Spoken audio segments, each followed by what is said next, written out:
Madam President, this has been a tough year since COVID-19 became a global pandemic.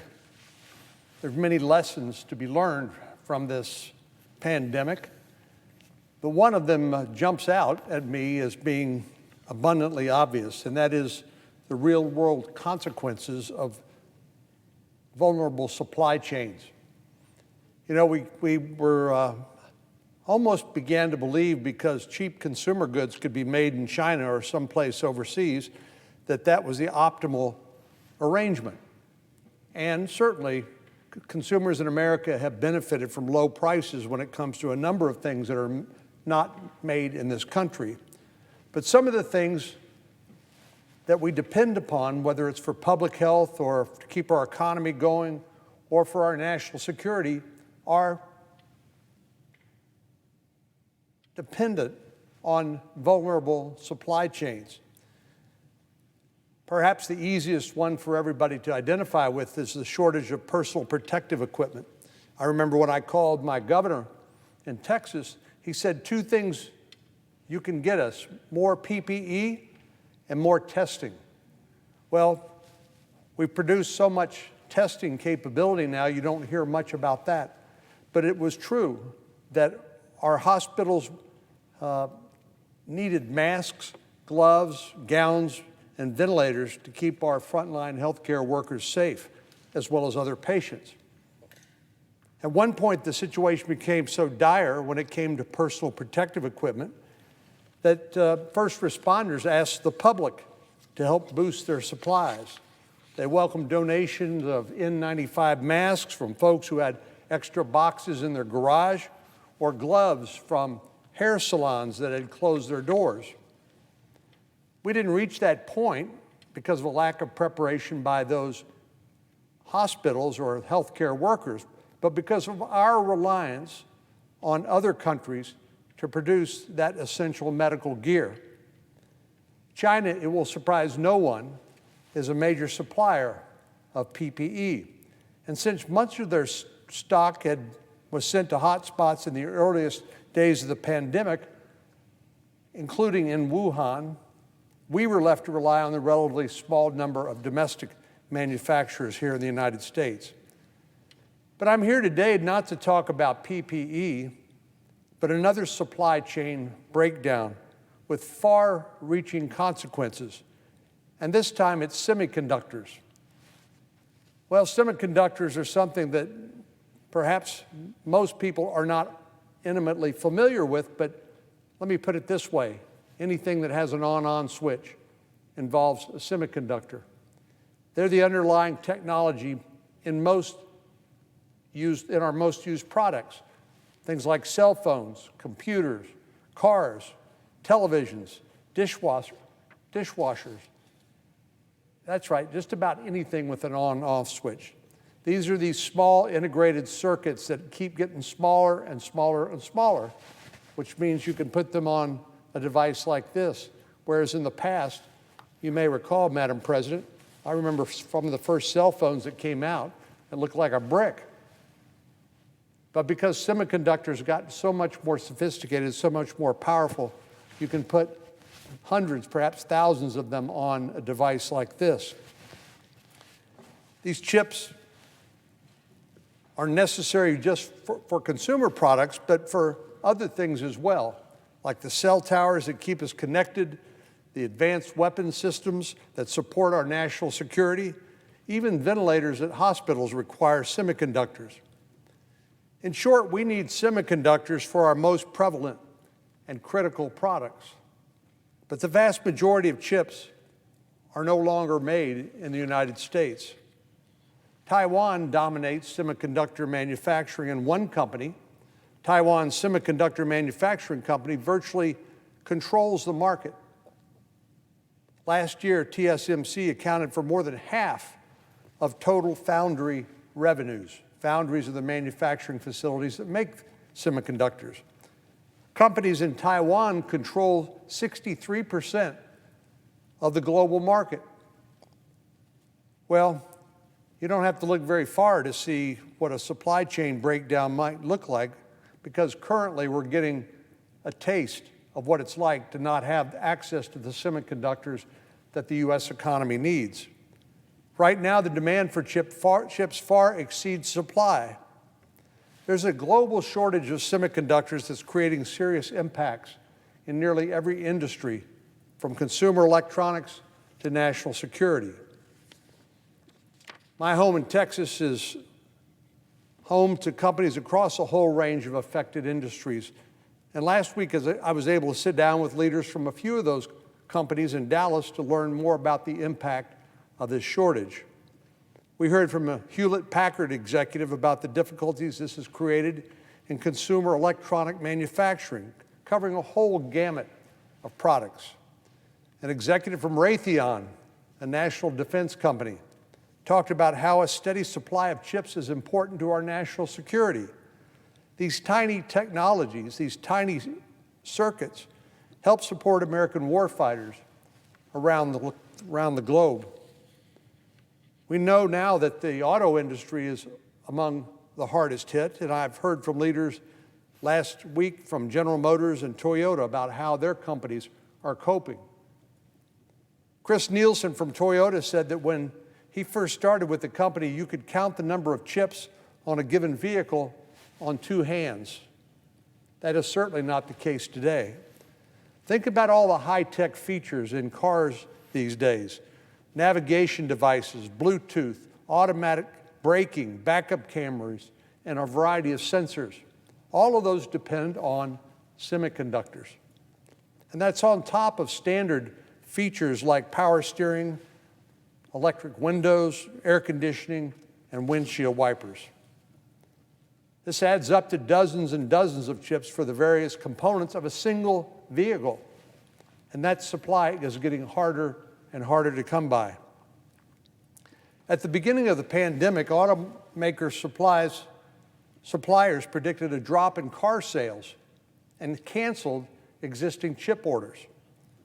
Semiconductor manufacturers replaced the auto chip capacity with other in-demand things like personal computers for kids learning at home, or more ventilators to use with COVID-19 patients.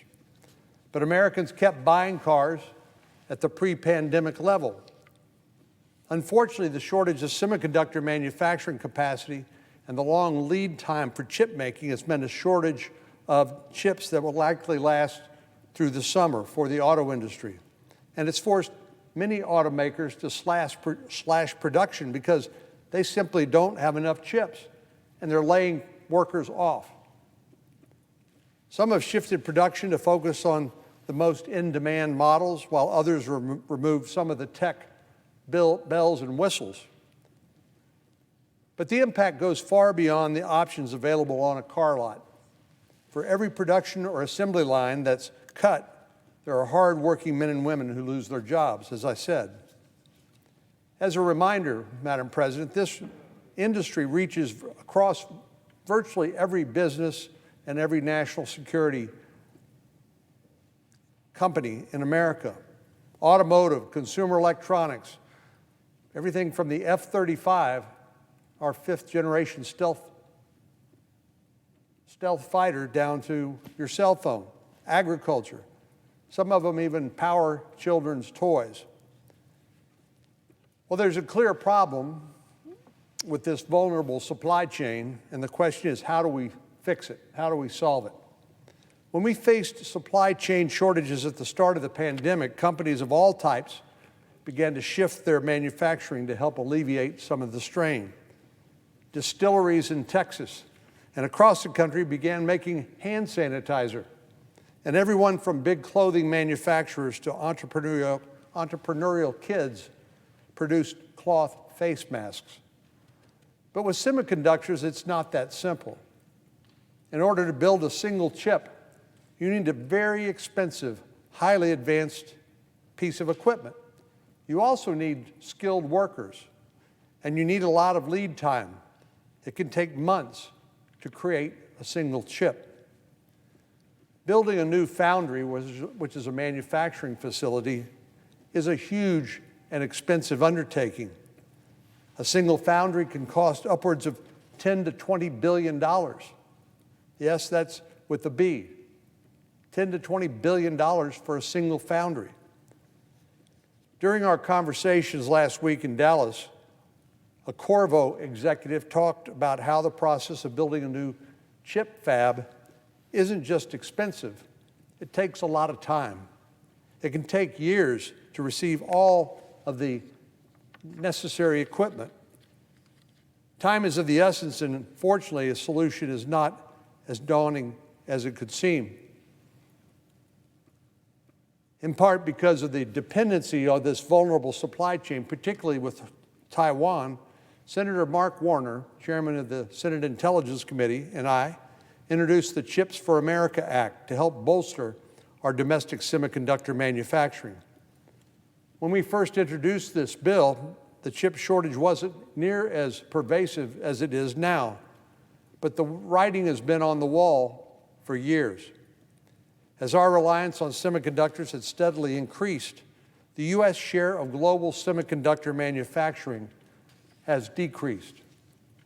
Since 2000, the U.S. has dropped from producing roughly a quarter of the world's semiconductors to only 12%. And I'm sure it comes as no surprise that as our manufacturing capacity has gone down, China's has gone up. In the same period of time, China has gone from manufacturing 0 chips to 16% of the world's supply. And it plans to invest another $1.4 trillion in semiconductor technologies. Yes, America has lost ground to our global competitors, and unless we take action, it's estimated that by 2030, 83% of global semiconductor manufacturing will be in Asia. This presents a huge risk to both our national security and our global competitiveness, and we need to take action now to reverse the tide. That's what the CHIPS for America Act will do. The premise of this legislation is straightforward. Create a federal incentive program to encourage chip manufacturing in the United States of America. Rather than relying on foreign manufacturers or competing against other countries for the small supply of chips, let's bolster the supply of American-made semiconductors. This way we can secure some of our most vulnerable supply chains. We can create thousands of well-paying American jobs and boost our global competitiveness by supplying made-in-America chips to our friends and allies around the world. In the 1980s, President Reagan and Congress led the defense budget buildup to counter military-based geostrategic threats that contributed to the end of the Cold War. This legislation fills a similar purpose by securing our critical supply chains from the ever-evolving economic and national security challenges ahead. Other governments have made similar investments in semiconductor manufacturing, not only China, but South Korea, Taiwan, Singapore, Germany, among others, including more than a $100 billion pledge to boost semiconductor manufacturing in the European Union. It's time for the United States not just to follow suit, but to lead. The CHIPS for America Act has received broad bipartisan support, both in the House and the Senate, and it became law in January. That's the authorization part. But now we have the important job of backing these programs with funding. Back in February, I spoke to President Biden about the importance of getting this done, and I'm glad to say that there is bipartisan, bicameral support, and the administration has made this a priority as well. Last month, I sent a letter to President Biden urging him to prioritize funding for these initiatives, and more than 70 colleagues, Republicans and Democrats from the House and the Senate, co-signed the letter. Madam President, if we're looking for something important to do that has broad bipartisan support in both the House and the Senate and is supported by the Biden administration, this is it. Bolstering domestic semiconductors is good for our economy, our national security, and our global competitiveness. This current shortage is a reminder of how critical it is to take action today so a lean supply of semiconductors does not become the new normal. We have a big opportunity ahead of us, and success is our only option. Madam President, I yield the floor.